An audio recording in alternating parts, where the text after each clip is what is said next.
Hello learners, now at that time we are going to study second part of speech pronoun. अभी हमने first जो previous video में noun के बारे में बताया था सब उसके मतलब मीनिंग, यूज, टाइप्स जो भी था, मीनिंग, टाइप्स एंड यूज.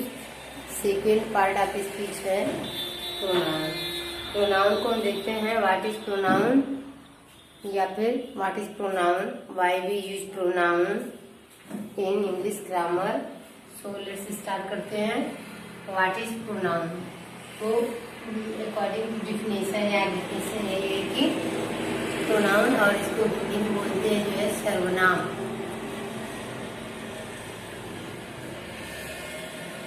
सर्वनाम देखिए pronoun is a word. Okay, pronoun is a word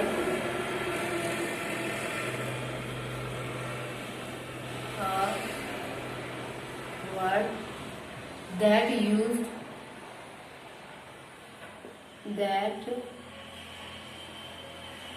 used in place of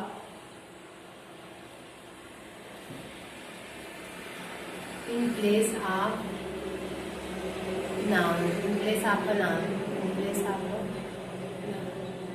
जैसा कि देखिए कह रहे कि प्रोनाउन एक ऐसा शब्द होता है जिसका प्रयोग जो है हम इन प्लेस ऑफ अ नाउन, मतलब एक नाउन के स्थान पर, ठीक उसी जो है नाउन के स्थान पर इसका प्रयोग किया जाता है. प्रोनाउन एक ऐसा वर्ड होता है, शब्द होता है जिसका प्रयोग जो है नाउन के स्थान पे किया जाता है.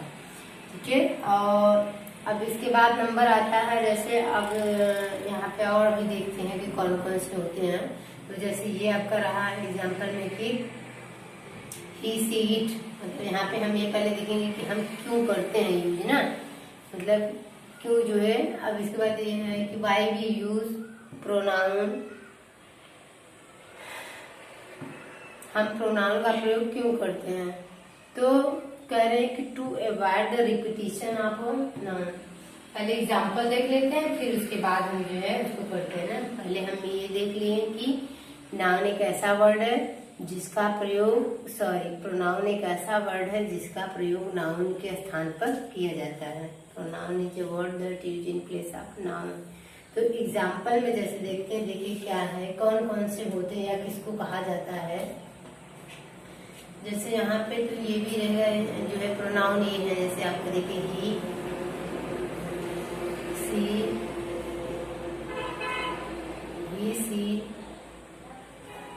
आई, we, you, they, it, he, she, I, we, you, they, etcetera. These are pronoun. ये सब प्रोनाउन है. इसके बाद आपका जो है कह रहे हैं कि वाई वी यूज, आप इसी को देखते हैं क्यों करते हैं. Why we use pronoun in place of noun. इसके बाद एक क्वेश्चन एराइज होता है ना कि why we use, why we क्यों किया जाता है, वाई डज. तो अब देखिए यहाँ पे ये है ना कि टू अवॉइड द रिपीटिशन. अब देखिए पहले देखते एग्जाम्पल में देखते हैं, इसको तब समझ में आएगा कैसे जुड़ता है. पहले आपका जो है जैसे ये Radha is an ideal wife. अब यहाँ पे है कि राधा एक क्या है, एग्जाम्पल में राधा जो है, Radha is an ideal wife. अब इसके बाद देखिए बता रहे हैं कि उसी के बारे में बता रहे हैं कि राधा यहाँ पे एक आइडियल वाइफ है. फिर कह रहे हैं कि राधा जो है ये जो है भारतीय कल्चर का प्रतीक है. ये क्या है, भारतीय कल्चर का जो है प्रतीक है. तो अब यहाँ पे दोबारा इसी राधा के बारे में बताना है कि राधा जो है आइडियल वाइफ है. फिर कह रहे हैं कि राधा जो है भारतीय कल्चर का प्रतीक है. तो यहाँ पे रहेगा, अब देखिए दोबारा ये नहीं कहेंगे कि आप राधा नहीं लिखेंगे, यहाँ पे क्या कह देंगे, she is a symbol of, she is a symbol of Indian culture. She is a symbol of Indian culture. कह रहे हैं कि वो जो राधा क्या है, मतलब वो जो है उसका क्या है, प्रतीक है। She is a symbol of Indian culture. तो अब ये जो सी है ये प्रोनाउन है, तो यूज किसके स्थान पे है, इन प्लेस ऑफ नाउन, मतलब राधा। राधा क्या है, ये नाउन है, राधा जो है नाउन है, बट इसी के स्थान में जैसे अब अगर दोबारा यहाँ पे क्या फिर से राधा लिखते हैं हमें, हाँ अगर राधा बार बार करते कि राधा ये है, राधा वो है, राधा ऐसी है, मतलब राधा एक दो mother of two sons or one daughter, Radha जो है दो बच्चों और एक मतलब, तो अब ये नहीं बोलेंगे बार बार, मतलब एक कोई पैसेज जैसे लिखना है वे राधा है तो Radha is an ideal wife, ये तो सही है। फिर इसी के बारे में बताना है कि राधा एक जो है भारतीय सभ्यता के प्रतीक है। फिर राधा के पास जो है दो बच्चे, एक लड़के, ऐसे मतलब दो बेटे एक बेटी है। तो अब यहाँ पे फिर बार करेंगे कि Radha is a symbol of Indian culture, Radha is the mother of two children and one daughter. But नहीं, इसीलिए हम क्या करते हैं यहाँ पे जो है तो क्यों करते हैं, मतलब पता है, to avoid the repetition of a noun, to avoid the repetition of noun, मतलब ये जो नाउन है इसके बार बार ये नाउन दिख रहे हैं ना, इसके बार बार दोहराव से बचने के लिए यहाँ पे निकल के आता है to avoid the repetition of noun. ये रहेगा आपका to avoid the repetition of a noun, मतलब एक नाउन के बार बार दोहराव को, एक नाउन के जो है बार बार दोहराव से बचने के लिए, to avoid the repetition of noun, मतलब ये नाउन है इसका बार बार दोहराव होगा किसी भी पैसेज में तो अच्छा नहीं लगेगा, अजीब सा लगेगा ना। अभी देखिए जैसे सेंटेंस और है, कह रहे हैं कि गॉड गर्ल्स आर लक्ष्मी। अब यहाँ पे क्या है, देखिए दूसरा एग्जाम्पल कह रहे हैं कि गर्ल्स आर लक्ष्मी। गर्ल्स क्या होती है, मतलब जो है लक्ष्मी है।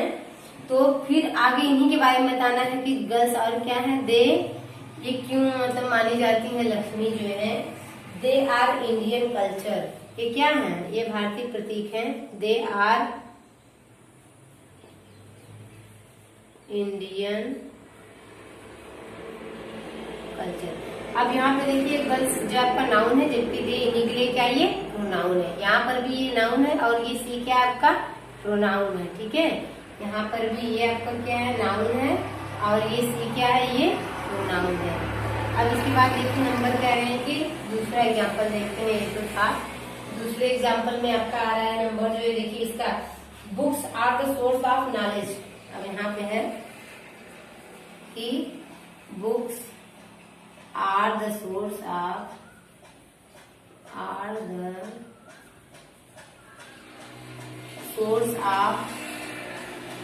knowledge, मतलब किताबें क्या है, मतलब ज्ञान का जो स्रोत है, ज्ञान का स्रोत होती है किताबें, जो है ज्ञान का स्रोत होती है। फिर इसी के बारे में आगे इसी के बारे में कहना है, मान लीजिए ठीक है, कि किताबों के ही बारे में यहाँ पे कहना है कि किताबें जो है ज्ञान का स्रोत होती है। फिर कह रहे हैं कि they are our real friends, किताबें हमारी क्या होती हैं, they are our real friends, ये हमारी जो है क्या है, वास्तविक मित्र होती हैं। कौन, बुक। तो अब ये बुक आपका नाउन है, जबकि ये दे क्या है, ये प्रोनाउन है। बुक आपका क्या है, ये नाउन है बुक, जबकि ये दे क्या है, ये प्रोनाउन है। तो अब ये देखिए यहाँ पे ये जो मतलब इधर वाले में सी, दे, ये दीज आर वर्ड या दीज आर प्रोनाउन, ये सब प्रोनाउन है। क्यों, क्योंकि these are use in place of noun, ये जो है राधा गर्ल्स बुक्स के स्थान पर लिखे गए हैं या प्रयोग किए गए हैं, तभी इनको हम क्या बोलेंगे, प्रोनाउन। क्योंकि अकॉर्डिंग टू डिफिनेशन यही होता है कि pronoun is a word that use in place of noun. तो प्रोनाउन एक ऐसा शब्द होता है जो नाउन के स्थान पे यूज किया जाता है, ठीक है। तो नाउन के स्थान पे यूज किया जाता है, तो इस तरह से आपका डिफिनेशन और एग्जांपल यहाँ पे ये हो गया क्लियर। अब इसके बाद हम इसके जो है टाइप्स को देखेंगे, मतलब इसके टाइप्स को, ठीक है। तो अब इसके हम टाइप्स को देखते हैं। यहाँ पे जो है ये इरेज करने के लिए। अब इसका टाइप देखिए, टाइप्स में जो है ये देयर आर जो है कुछ बुक्स में ये 13 या कुछ बुक्स में 10 होता है। देयर आर 10 और 13 टाइप्स ऑफ प्रोनाउन, है ना, ये प्रोनाउन है। तो अब देखिए यहाँ पे हम एक एक करके काउंट कराएंगे कौन कौन से मतलब हैं। तो ये पहले कर लेते हैं, टाइप्स को एक तरफ से लिख लेते हैं, फिर तब जो है इसका 1 बाय 1 करके जो इसको देखेंगे। हाँ, तो फर्स्ट आपका टाइप है पर्सनल प्रोनाउन। अभी हम राइट करते हैं, यहाँ पे लिखिएगा, ठीक है। फर्स्ट टाइप आपका है यहाँ पे, फर्स्ट टाइप है मतलब यहाँ काइंड्स ऑफ प्रोनाउन में, काइंड्स ऑफ प्रोनाउन। तो काइंड्स ऑफ प्रोनाउन में पहला प्रोनाउन है आपका personal pronoun. Personal kinds of pronoun में फर्स्ट है आपका personal pronoun, second demonstrative pronoun, third possessive pronoun, इसके बाद फोर्थ रेसिप्रोकल प्रोनाउन, इसके बाद फिफ्थ है reflexive, एम्फैटिक pronoun, relative pronoun, distributive pronoun, indefinite pronoun and interrogative pronoun. इस तरह से आपका ये पूरा होता है कंप्लीट, मतलब प्रोनाउन का मीनिंग। पहले प्रोनाउन की व्हाट इज प्रोनाउन, तो pronoun is a word that use in place of noun. इसके बाद व्हाई वी यूज प्रोनाउन, तो to avoid the repetition of a noun, जो है नाउन के बार बार दोहराव से बचने के लिए हम जो है प्रोनाउन का प्रयोग करते हैं, क्योंकि ये जो है किसी पैसेज को एकदम बेकार बना देता है, अजीब सा बार बार एक ही नाउन रिपीट करने से। इसके बाद फिर कह रहे हैं कि kinds of pronoun, there are 10 kinds of pronoun, but some books में देयर आर जो है 13 pronoun, but in your syllabus इसमें यहाँ पे हम जो है सिर्फ 10 प्रोनाउन के बारे में बताएंगे, मतलब 13 का वो जोड़ देंगे आप जो है एक कंपाउंड, और इसके बाद एक्सक्लेमेटरी, और एक आता है नंबर जो है आपका वो उसको क्या बोलते हैं इम्पर्सनल प्रोनाउन। यही होता है जिसका 3 हमने नहीं बताया, बाकी 10 आपको यहाँ पे हमने बताया है। तो ये इतना था। अब इसको हम 1 बाय 1 करके नेक्स्ट वाले वीडियो में जो है देखेंगे, मतलब what is personal, demonstrative, possessive, reciprocal, एम्फैटिक, relative, interrogative और इंडेफिनिट, ये प्रोनाउंस क्या है विद एग्जांपल के साथ। इनको नेक्स्ट वीडियो में हम जो है देखेंगे। So thank you.